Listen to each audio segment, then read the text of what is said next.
for yourself, how to look out for your kids, how to easily move around as you try to get things done. So we'll be getting into that as the month goes on. Also, this is the month where it is all about your titties, okay? Your breastises, your two little friends in the front, okay? Whatever you may call them. It's all about Breast Cancer Awareness Month. We're going to be looking week by week how to be checking. Not only for women, men also get affected, okay?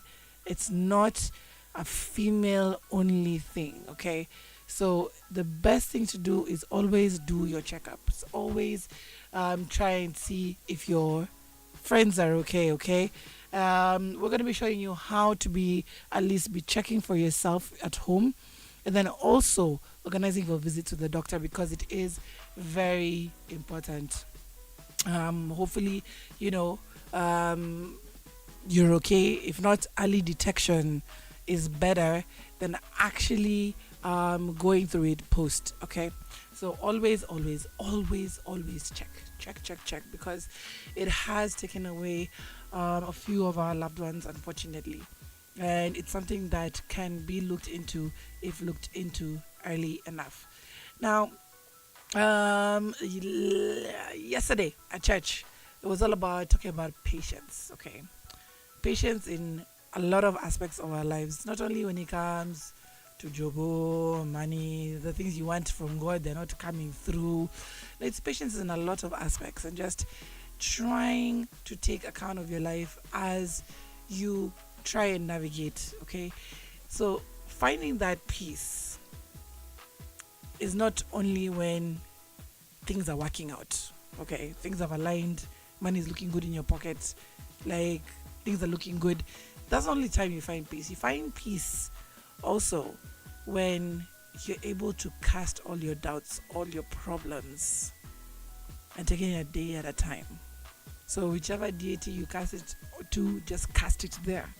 And then try again to find it within yourself to get that peace. Whatever way it may happen, whatever way it may come through, whether it's through, you know, finding a different way of navigating through life, taking walks, reading a book, reading your Bible, reading your Quran, whatever it may be, doing yoga, meditation, try and find that peace. Because with peace, things align. Things find a way of aligning themselves. Letting go and letting God. Okay? That is what at least was a takeaway a little bit. Anxiety is always there, okay? Anxiety is always there, and it's something that, you know, especially when you're adulting, it comes about. But again, it's just finding a different pace of life to be able to combat problems that may be afflicting your head day after day after day. And now this is not easy. Akuna pesa, sijui, nini, El Nino, whatever, problems. But again, when you try and find that peace, everything else aligns. That has been my inspirational rant for the morning. Let's get into the weather and see how it is looking for major parts of the country. Now, for Nairobi, it's at 16 degrees, mostly sunny. 16 degrees, mostly sunny. And it will go later up to highs of 29 degrees. So it's going to be a pretty hot day for Nairobi. And if you look at Mombasa, going into 8 a.m., it's at 23 degrees, partly sunny. And it looks like it's going to be, quite a sunny day as well for Mombasa. If we look at Kisumu, it's at 20 degrees, mostly cloudy, and it looks like the temperatures are going to be going up to 30 degrees later on today. But no matter where you are, no matter the weather, you'll always have a great day with Icon Radio. Now, looking at the roads right about now, traffic. Monday is Mondaying. It is that time. So, for Ngong Road, on both sides of the road, it looks like traffic has indeed picked up. We're going up and past the Daystar University roundabout. If we're looking at Langata Road, Also having traffic picking up, especially around Huru Gardens going past Wilson. Also major traffic around that Timor roundabout area.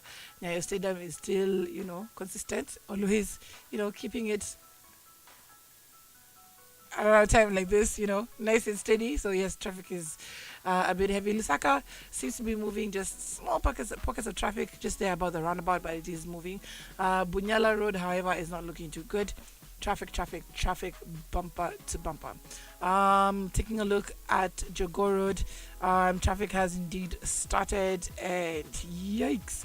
If you're looking around Donholm area, major traffic around that area. We're going up and past KPLC. Still traffic on both sides of the roads, going in and well past the city center. So brace yourself, guys, and just try and map out your route. For Thika Road, also not looking too good on both sides of the road. Looks like it's heavy on the traffic. For Wayaki Way, also the traffic has begun. However, it is pockets here and there. It is indeed movable up and past Quickmart. So, but when you get around that area, murky as all heck. So, guys, just map out your area. Try and stay calm. If you're not left the house, if you have, just tune into Ica Radio, where we'll keep you entertained for most of the day. So keep it right here with us. We'll be going into the news in just a little bit as we continue to look at the mysterious case of Eric Michael, as more details come out of him, even beyond the grave. We also have deals with Saudi Arabia that seem to be cropping up between our president and their government. More news on that and possible opportunities coming up next.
We're back at it. The rat race has begun, and the news is still on.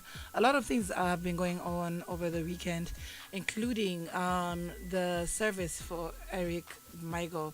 Now, it has actually been a sad turn of events for this man who was hailed as brilliant, and it still is not adding up. Again, the math is not mathing.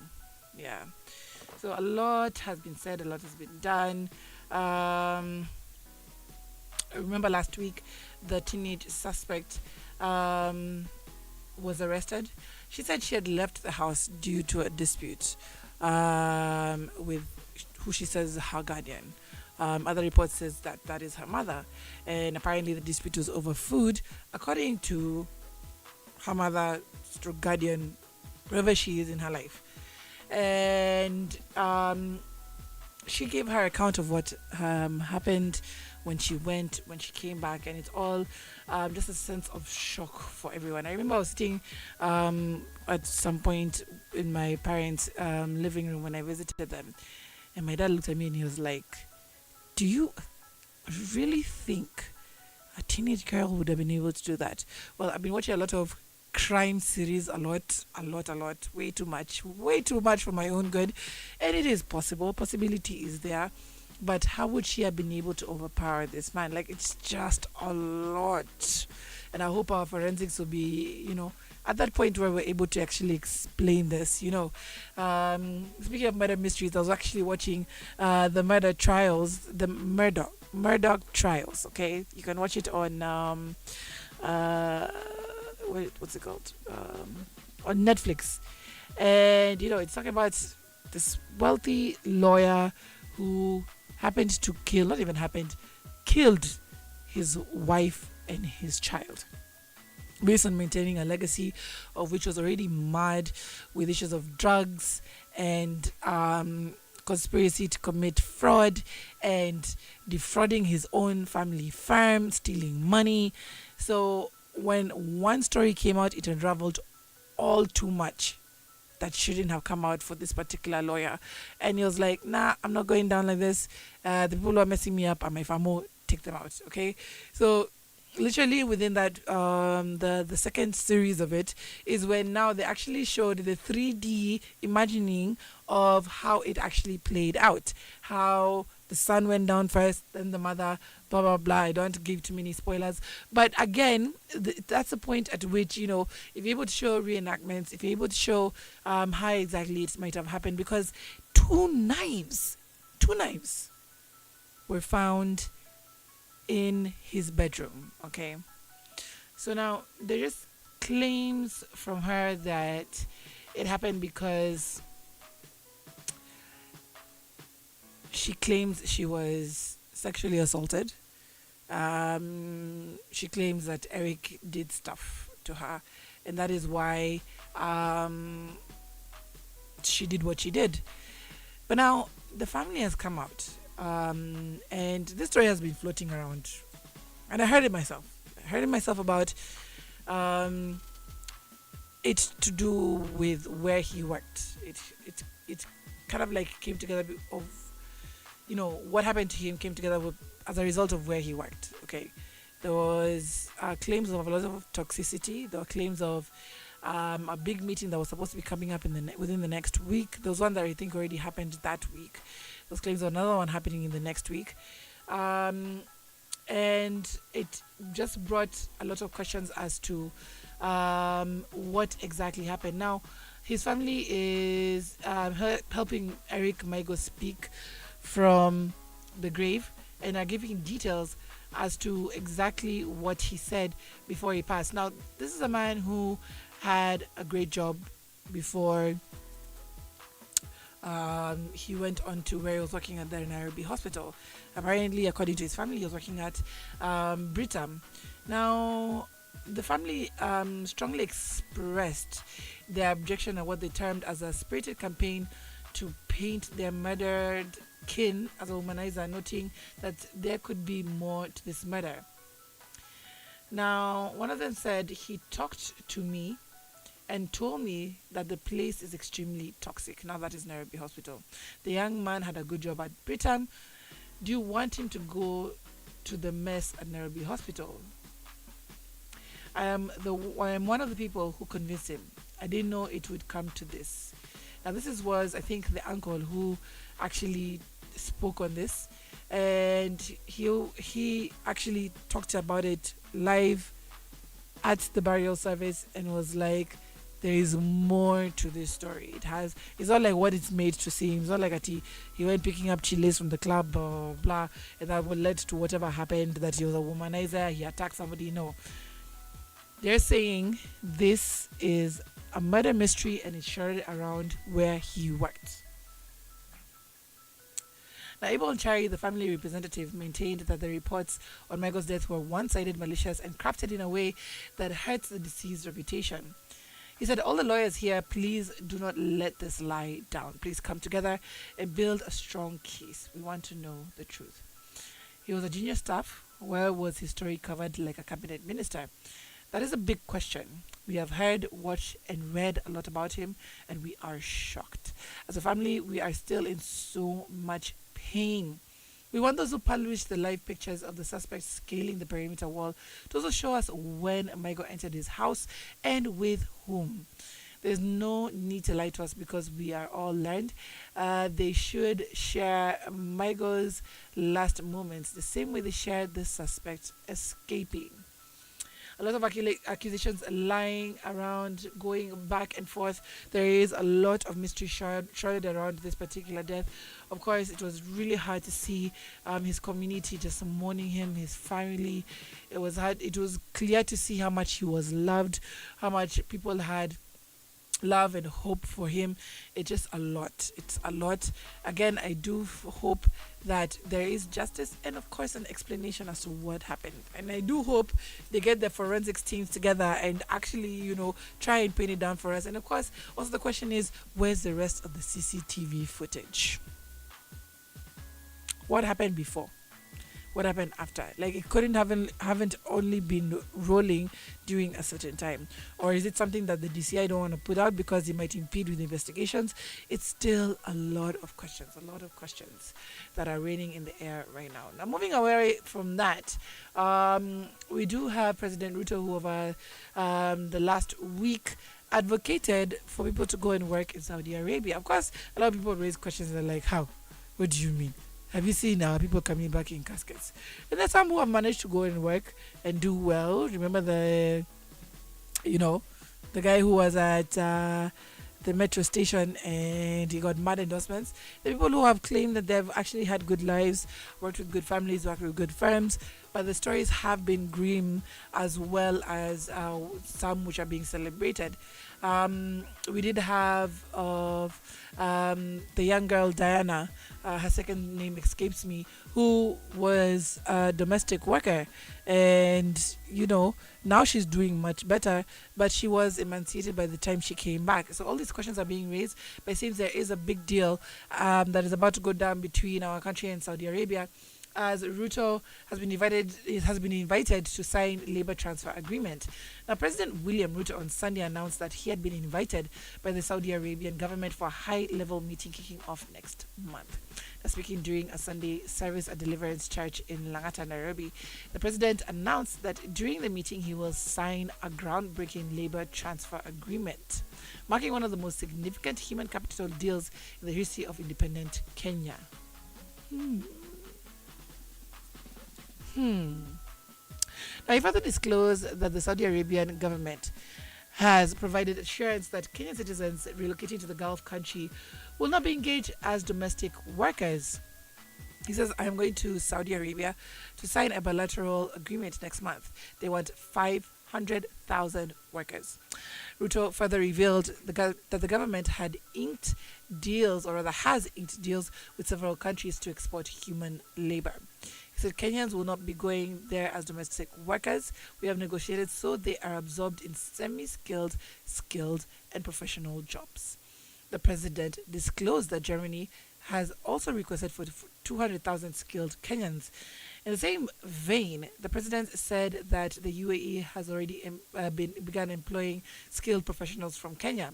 The deal between Saudi Arabia and Kenya dwarfs the labor transfer agreement Ruto predecessor Uhuru Kenyatta signed with the United Kingdom. Now, he is right. It isn't the first time that is happening.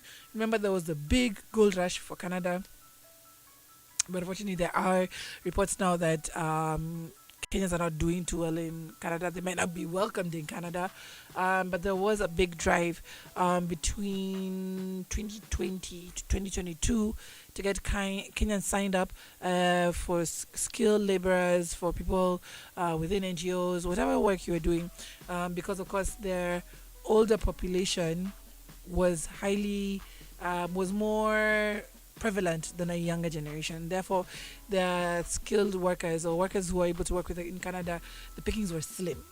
So we had the big migration happening. Then now guys are saying, don't go to Canada.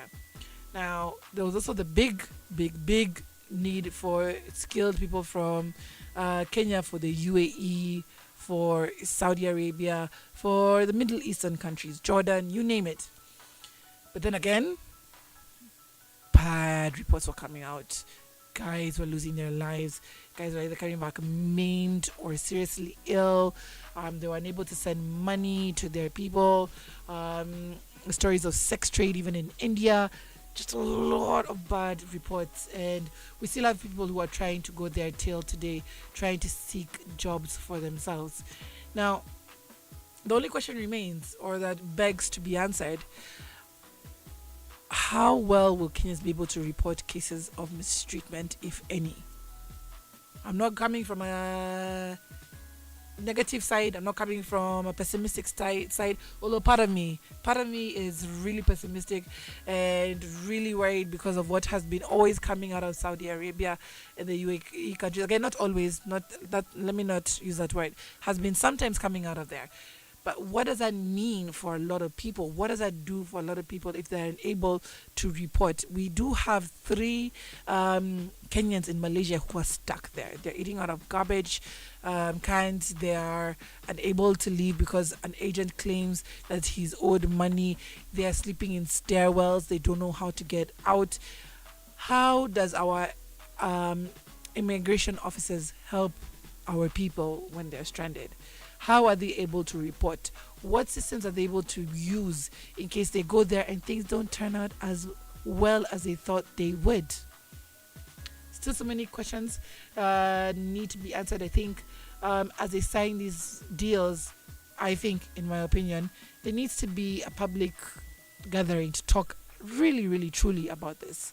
Even if it's not with the president, but the CS, whoever, just give reassurance to the people who are going, give the reassurance to their families that they're going to come back in one piece and they're going to be able to work without risk of discrimination, alienation, and of course harm coming to them. Now, away from that, we do have also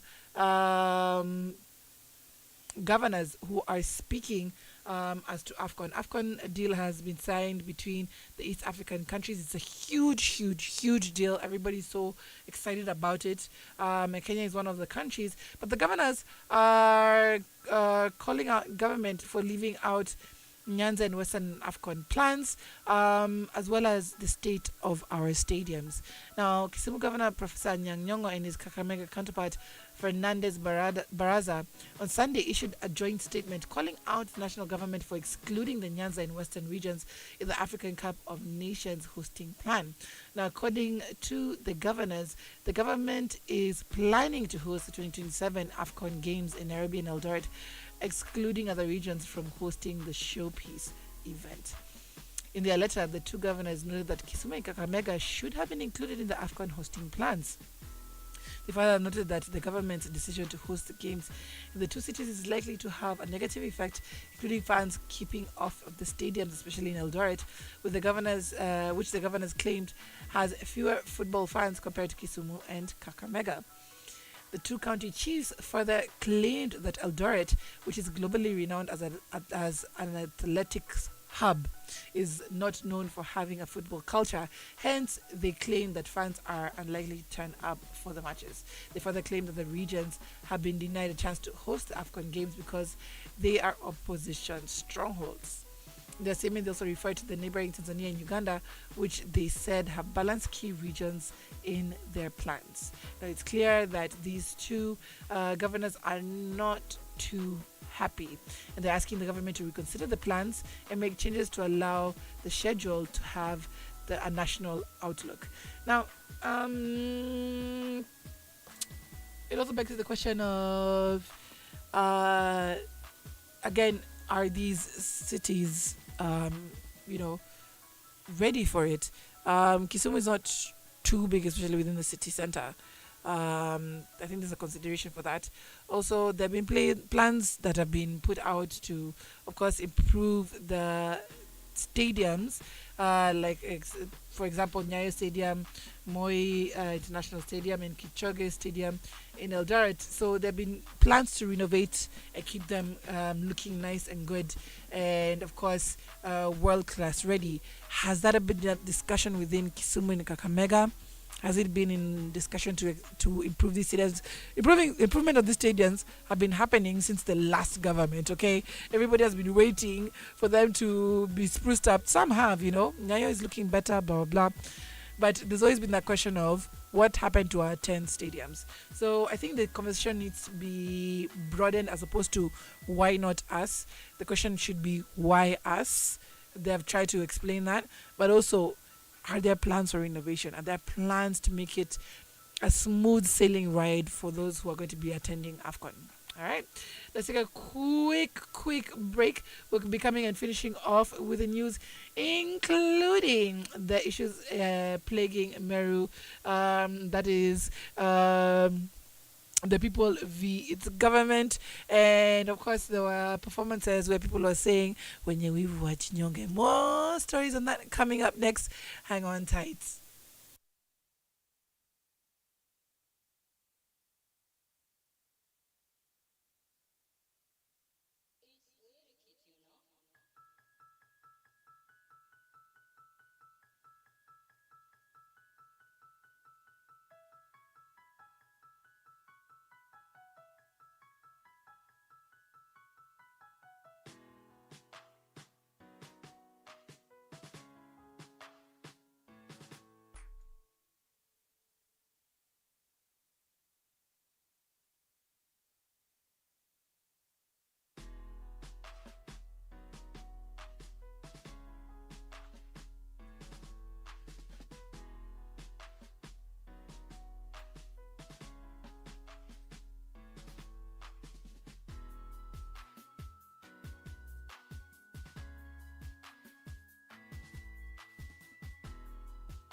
one of the best collabos. I think that album actually for Sauti Soul. Um, oh, it escapes me. But of course, that was Melanin with Pato Ranking and Sauti Soul. That album, I think, had Burna Boy, it had Tiwa Savage. Oh, it had Baby Cool. Like, I think it was one of the best collaborative efforts of Africans that Sauti Soul ever put together. Like, just the whole of Africa. It was a great, great project. And if you remember now, Saudi Soul are now going to be heading out. They're doing their last dance. That's the name of the concert. It's going to be happening in November. So guys are scrambling for tickets. VIP tickets are already sold out. I am hoping to go. I'm not really big on concerts, which is ironical, I know. But I'll try and go for that one because I think they're going to bring everybody out. Like, that's going to be seriously star-studded if I'm not wrong. So it's something we cannot afford to miss out. And of course, just play KE music because it is the best in the world. Like, no cap. No cap. Now, guys, there's been this talk of Haiti,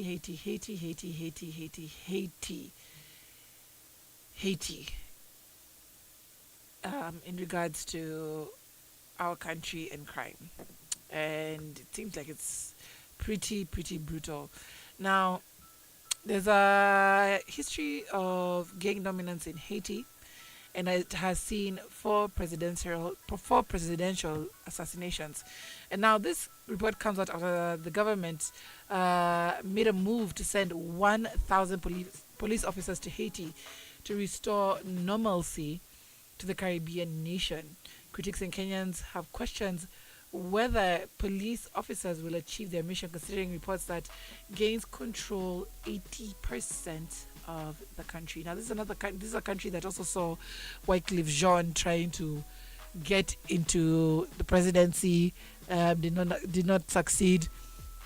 And if it is led by 80% gangs, it shrouded in a lot of problems. Remember the floods that happened there also some time back. They've never really managed to come up as a nation, both economically, politically, just stable in any way.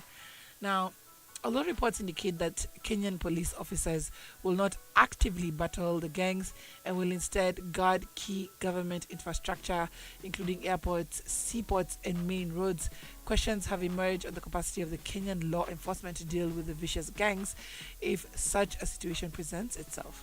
As it stands, the country is in a full-blown security crisis. Haitian politicians are deeply interconnected with the gangs, and the police are no longer able to keep the gangs at bay. So there is a situation that gangs have taken over the country and control up to 90% of Haiti's capital. This has led to a humanitarian crisis, as most parts of Haiti are no-go zones, with the gangs erecting checkpoints, blocking food supply routes, leaving many without food. Even in light of these facts, President William Ruto has insisted Kenya will send Kenyan officers to quell the gangs. So how did the North American country get here? After getting independence, Haiti experienced a significant increase in insecurity and the dominance of gangs, leading to the tragic assassinations of four sitting presidents. This wave of instability and violence can be tracked back to the tumultuous post-independence period when Haiti became a breeding ground for political and economic chaos, eventually prompting the United States to launch a military intervention in 1915. The most recent of these assassinations was that of Jovenel Moise, who served as president of Haiti from February 2017 until his tragic death in July 2021. And for real, these guys have taken out four of its presidents. Four. Literally, do it at your own risk. I think Wycliffe Jean dodged a bullet literally from this particular situation. Haitians have also been known to try and escape their country.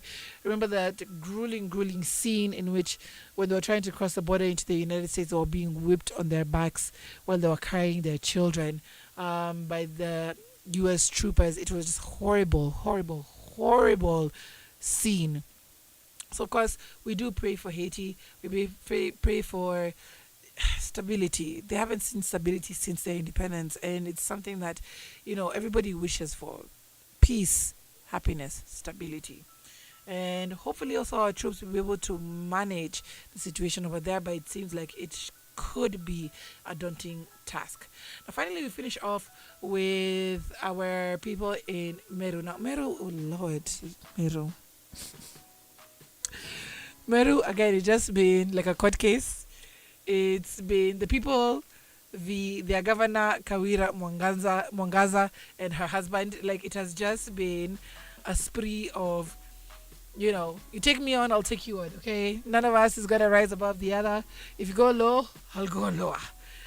Now, just over the past week, they went into the stage. That is Kawira and Governor Kawira and her husband, and they went on stage and they performed with Wenyewivu wa Jinyonge, and the Meru governor was standing right behind her husband Murega Baichu to tell off their critics in a melodic chorus. I think we have that right now.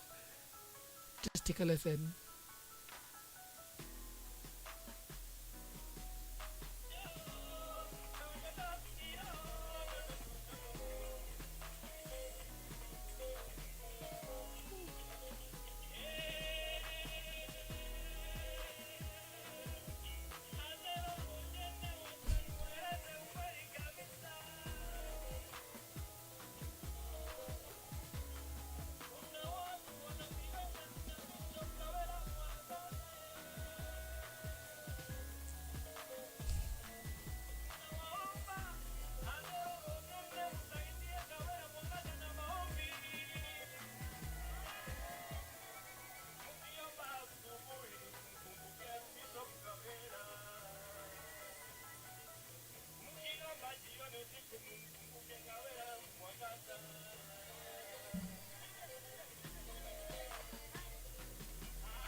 Well, the fans were there. They were clearly there. He was singing to himself.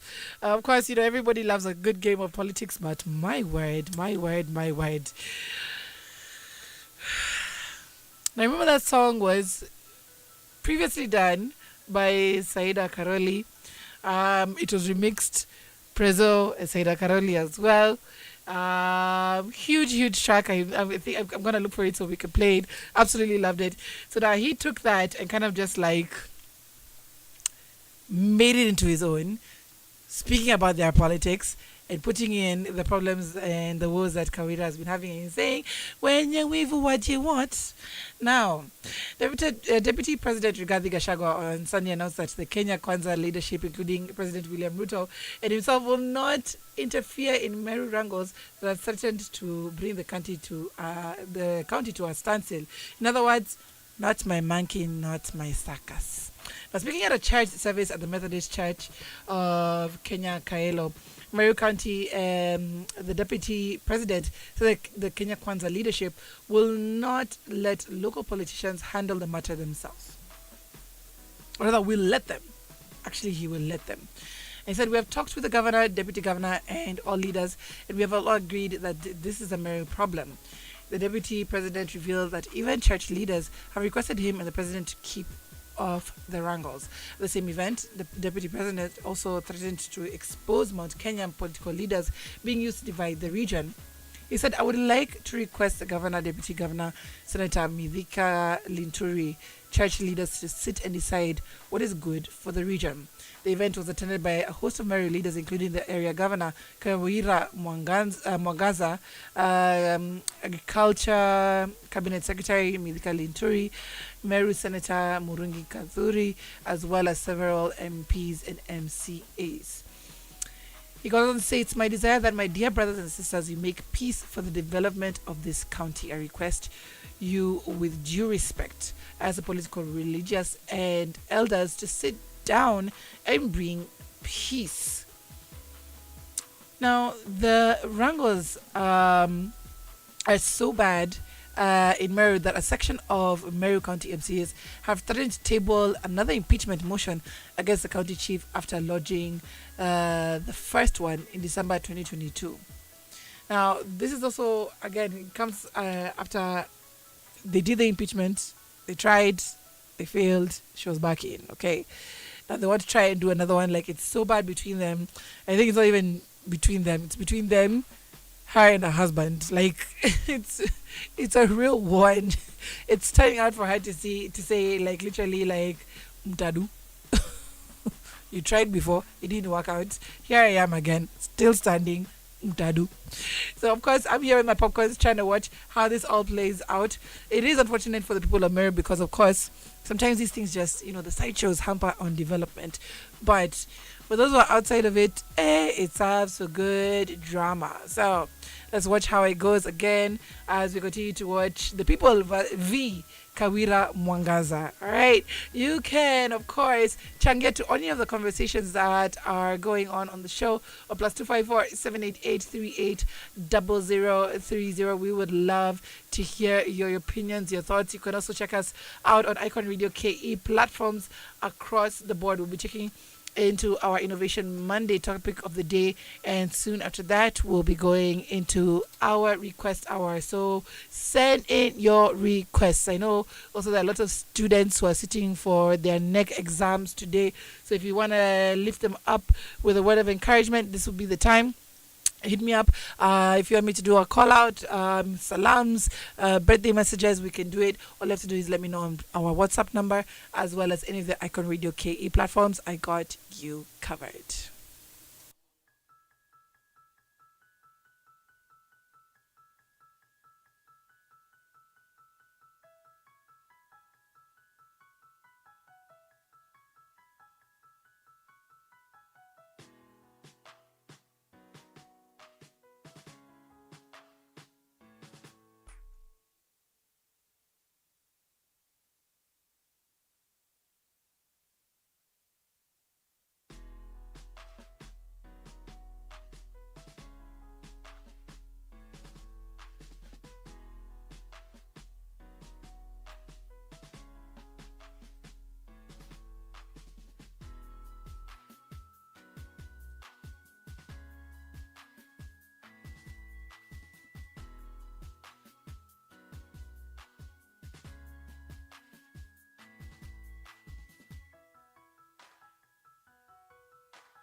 Yes, it's all about keeping it and staying fresh right here on the Breakfast Jam. I'm your girl, Myra Maloba, the Afropunk Queen at Icon Radio, number one entertainment plug.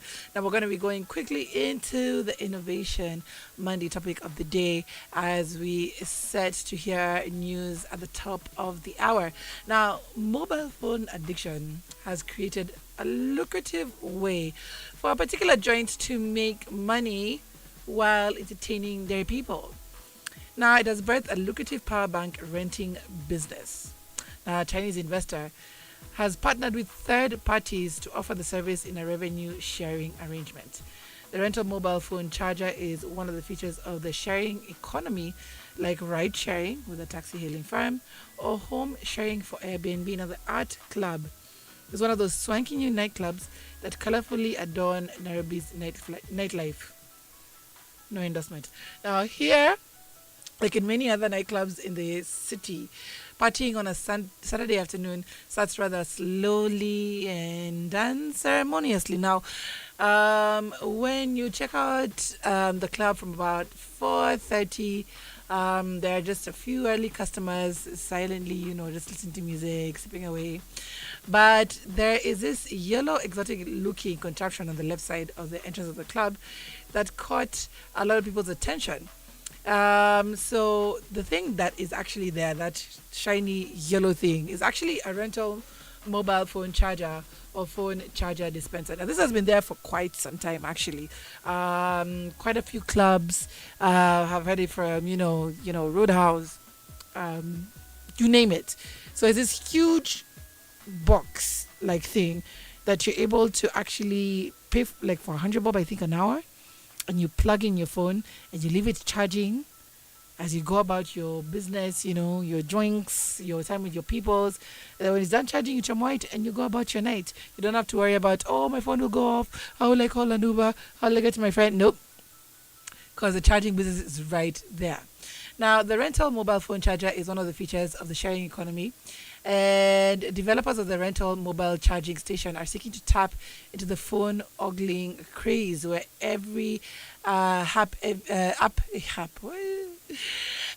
smartphones drain power at an alarming rate. Now, 8 portable chargers just from the dispenser. These are energy bars to restore life to dying smartphones. 2 of the power bank slots at the club itself are already empty, as by the time people who are reporting this checked it out, meaning that some customers have already rented them, that this thing is actually popular. Now, the business idea is rooted in a problem that has all along been hidden in plain sight. Those who partied in the 90s and early 2000s probably marvel at the inertia of today's abilities. Until the effect of alcohol takes over, the revelers will spend very little of their time on the dance floor or chatting with their friends. They're mostly over there hookers. And you wonder how they're having fun when they're on their phone, but to each their own. Now, some proprietors of the nightclubs see that this phone ogling craze by installing, or rather have really helped by fastening this craze by installing electric sockets for charging phones, but those are often not enough. No one wants to stay away from their phone. They have tried also renting out actual power banks, but it's not really sustainable. So they say, according to the clubs and its founder Peter Wang, that it actually is the best way to get your phone charged and charged to its optimal. Now, it is in partnership with clubs across the country. Of course, if you're one who would want one, then you should check this out. But it's a great way of keeping you, charged throughout the night, but also glued to your phone. If you really want that, if that's really your thing, okay? But of course, you also are safe in yourself and in your mind, because when your phone stays charged, then you're able to check up on your people, you're able to report where you are, you're also able to get your Uber ride home, don't drink and drive. It's a great way of at least staying connected as you try and navigate through the night. So that's our innovation topic of the day. Loving how, of course, people are able to, of course, still stay safe. That's the optimal word. Stay safe as they go about partying the night away. It's going into 9 a.m. I'm going to take a break over here and we get ready for the news. When we come back, we'll be all about your requests. So let me know what you would like to listen to, especially for those who want to wish to their sons and daughters success as they go about their exams, their neck exams today. Keep it right here. This is the Breakfast Jam.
Ah, I've always loved that jam. Thames has always been a vibe. That was Thames Wizkid with Essence. The name of the song is called Essence. Ooh. Yes, guys, we are all about your requests this morning. We do have kids who are sitting for the exams. Okay, please, for those who are listening in, Mimi Sijafika Hapo Bado. I'm still trying to understand the system. Let me know exactly what exams they're sitting for with NEC. Is it to cross into junior school? Is it what is it? What is it exactly? Let me know. Hit me up on +254 7883803030. But we do have Angel checking in and said, "Good morning, Icon Radio. Sending prayers and best wishes to my munchkin and everyone else having exams this morning. In caps, Mutatoboa." Indeed, you will. She says, kindly play for them Moana Where You Are. It's a classic, indeed it is. Remember, it's it's that week that we are actually talking about, or rather that month where we're talking about breast awareness. So we're going to be highlighting a lot around that. Make sure you take care of your titties. Make sure you take care of your breastises because they're the only ones you have. And it's not only for the ladies, this is also for the gents. It is a problem that afflicts both genders, so you need to be checking yourself quite often so as to be able to check whether you're fine, or early detection, because early detection of course decreases the risks of you going through all the stages of cancer. So we'll be highlighting that throughout the month. Also events that are going to be coming through this this month, because it's all about that Oktoberfest. Like I told you, October is the Thursday of months, okay? It's for those ones of October is the new December, all right? We're here getting into that dunda mode, pole pole, to kiskuma the week. We're here trying to at least put things together, make sure everything is ready, so by the time Friday hits, you're good. So October is that month. By the time November hits, you're on Friday mode. It's Friday and it's Saturday, Sunday. What? Yes. And we're getting you into that mood. We're going to be putting out new content, so watch out for Icon Radio this month as we look forward to the festive season. We also have Matunda checking in and says, good morning. Matunda here, dedicating this jam to a special someone, wishing him a beautiful day. You're special, Nini. Anyway, she's dedicating Joe all things. We got you covered. Definitely keep sending them in. We're here until 10 a.m. Now, quickly taking a look at a roundup of the entertainment news making the headlines this morning. Now, Akode is now out there speaking out about the reason why you no longer see her with Omosh, or aka Mr. Schweizer, okay? Now, it was a wedding set in heaven, a union set in heaven. She had been teasing us from early last year. Finally, she got married late last year, giving us all, or was it earlier this year? I think it was earlier this year. Giving us all the jealousies, all the feels, all the hope for love, because she looked happy. She looked joyful. She looked like she had finally found the one. And these guys were always sharing, yani giving us FOMO for love, okay? They were always out there, expressing their love for each other. She set up a social media page for him, sharing business things together, sharing their trips together, sharing their emotions. I mean, from her eyes, I could see, you can tell when a woman is in love. Yeah, that she was a very good actress, but it looked like she was truly, truly in love whenever she looked into these man's eyes. Like she truly found the one. So the wedding was one of the biggest ever, star-studded, from Ida Dinga to Jalango to, Karen Nyamu. All these people were managing, or even Aziad, all these people managed to come through for her event. And of course, again, giving us FOMO for that particular wedding, because it was beautiful to see. It was highly star-studded. But now, going down her social media, I'm trying to look for her post where she actually was like, yeah, this guy's going to be away for a couple of months. I won't see him for some time. But when he comes back, you guys will all know what's going on. But I can't see not one, not knitting, not nothing, not one post of that man. Everything has seemingly been deleted. It's all her regular posts together with her business posts.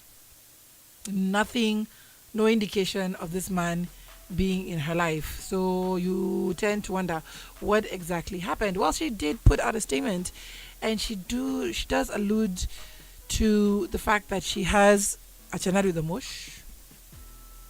She does allude to the fact that it could have been, if it's a fact, it's actually a fact, that it was emotional abuse that she was going through, that she's gone through hours and hours of therapy, that she has had to um, restart life again and see life in a different lens. Now, it's sad to see. So one thing I can attribute this to, or two. One could be probably it was a very elaborate, very expensive publicity stunt. But again, looking at her eyes, I don't think that's the case. Two, marriage is not easy, guys. Marriage is not easy. You're not willing to put in the work. You're not willing to put in the time. You're not able to put aside both your expectations for the sake of having a common ground. Then it becomes a tough thing. Now, she put out a statement and said, "Allow me to thank everyone that prayed for me in silence, everyone that walked me through the journey. I have come out of a very dangerous zone and I have been healing in private.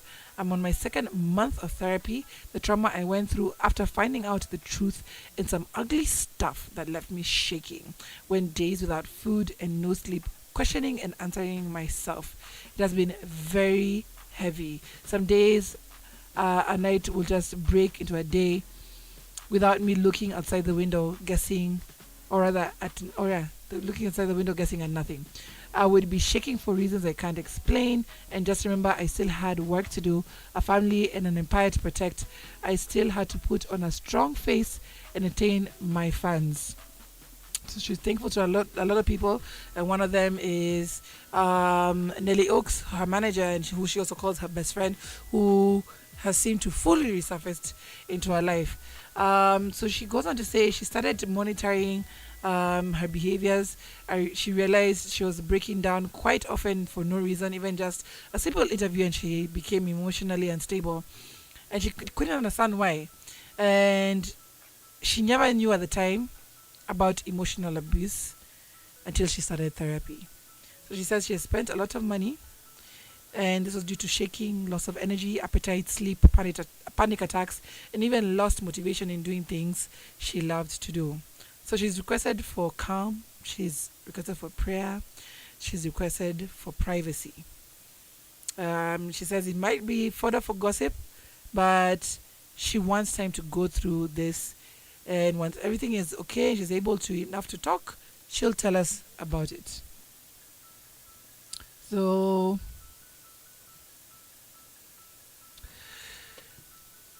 truly, my heart goes out to her again, for the simple fact that even if it's a publicity stunt, doesn't take away from the fact that marriage is hard. Marriage is something that two people have to work through, and if they're unable to, especially because now they start living together, but for her it seemed like it was like a month of living together, and then the other month he was away. So marriages are not easy.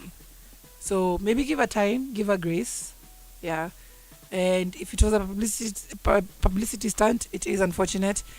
If it wasn't, it gives people time to understand what exactly it takes to be in a union with somebody else, and that it is sometimes good to give people grace. A lot of celebrities have been going through it, even just normal folk. But a lot of people have gone into breakups. A lot of people have played it out publicly for the world to see, and there are those who are suffering in silence, guys. So remember, we've just come from Suicide Prevention Month. We should always be mindful of people's mental state. And again, you've been asked to give her time. Usianza kuleta porojo kelele. Give her time, whether you like her or not. Okay? All right, let's get back into the music and into your requests. For those who are sitting the neck exams, Moana is coming up next.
So everybody's been waiting for Rihanna's comeback into the scene for quite some time. She's just been teasing us. It's like, you know, the return of Tupac, man. We've been waiting for that album to come out. She keeps teasing and then she's like, "Nyeh, Machotama, it's not coming out.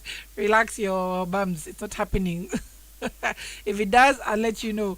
So we've been here just waiting and waiting and waiting for that album to come out. She did release a song last year, Lift Me Up, but that's just about as much as we've gotten from Rihanna, other than her Super Bowl appearance. Well, she is a billionaire. She really doesn't have to work for anything. I think it looks like what's it called? It looks like this Fenty. The Fenty line is something she's really passionate about. That's what she's putting her energies behind.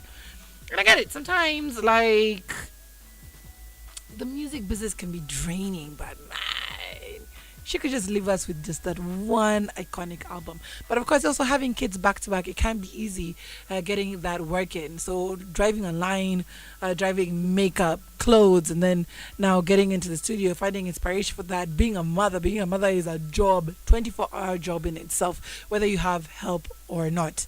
So yes, she still goes through a lot.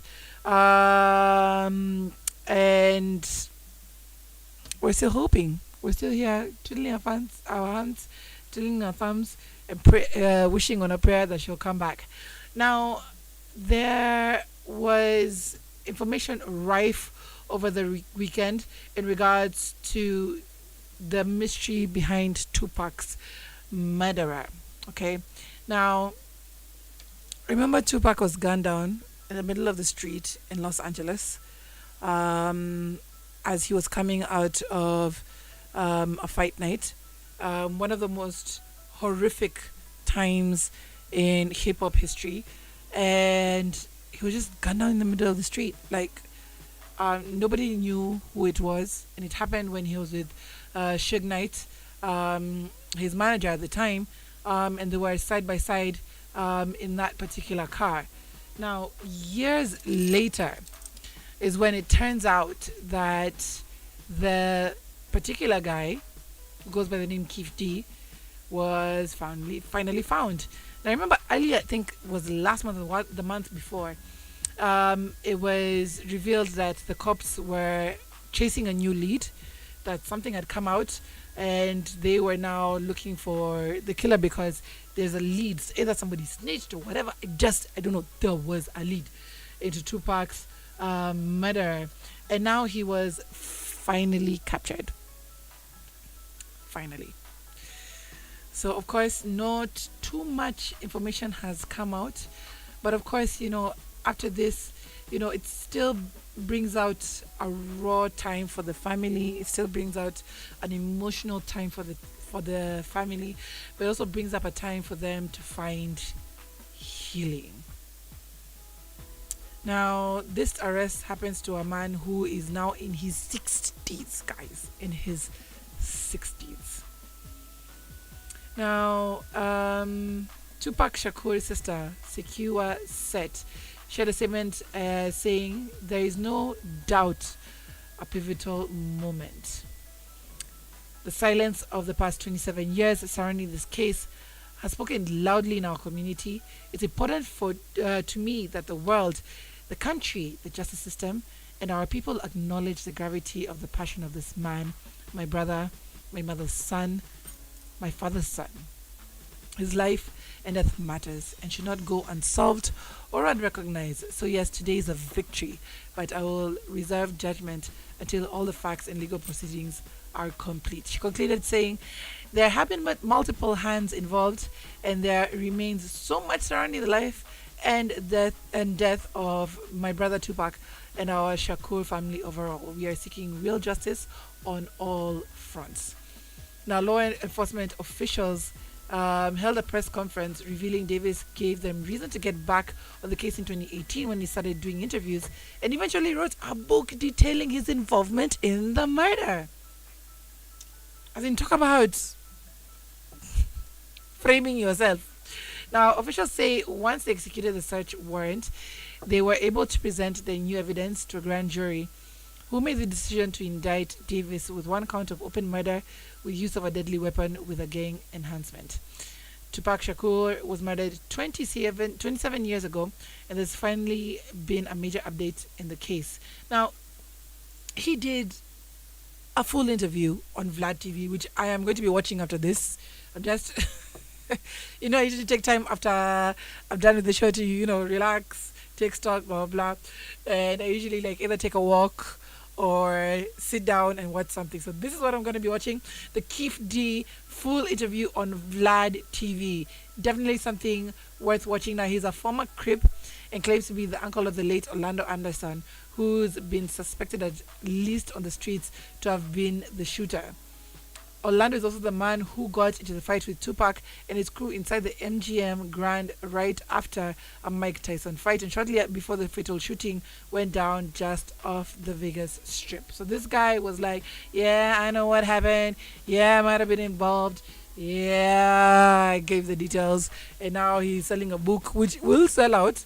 So probably this is his biggest payday as he goes to jail. Now, Jada Pinkett also spoke on it. And she responded to Keith D's arrest. And of course, you remember for Pinkett, she had been friends with Tupac from the time they were kids. Okay, they went to school together. They got into the performing arts together. So they had huge history between each other. And of course, even Will Smith spoke on the fact that he was a shadow of whoever Tupac was in Jada Pinkett's life. Now, she said she is actually happy to have somebody being held to account over the murder of Tupac Shakur. She made it known to her millions of followers. The actress took to Instagram Friday night with a short but concise reaction to Park's news, namely the fact that Dwayne Keith D. Davis was arrested and charged with the murder in connection to the open case out of Las Vegas, which had seemingly gone cold for years. Now, she wrote, "Now I hope we can get answers and have some closure. R.I.P. Pac." Now, it's a fairly simple, meaningful, concise, and short response. A lot of people are waiting for this justice to happen. It's been years, decades of questions being answered, also as to whether he's coming back or not. So we'll be getting to be able to get that closure that the world has so long sought after. Guys, thank you so much for tuning in. We end on that note. We'll be back again tomorrow, exactly 10:03 a.m. Look forward to great collection of music and new music playing on our station this week. Of course, look forward to great entertainment, and let's continue to observe Breast Cancer Awareness Month. Check on your titties, people. Check on your titties. We'll see you again tomorrow. Have a great day ahead. Peace.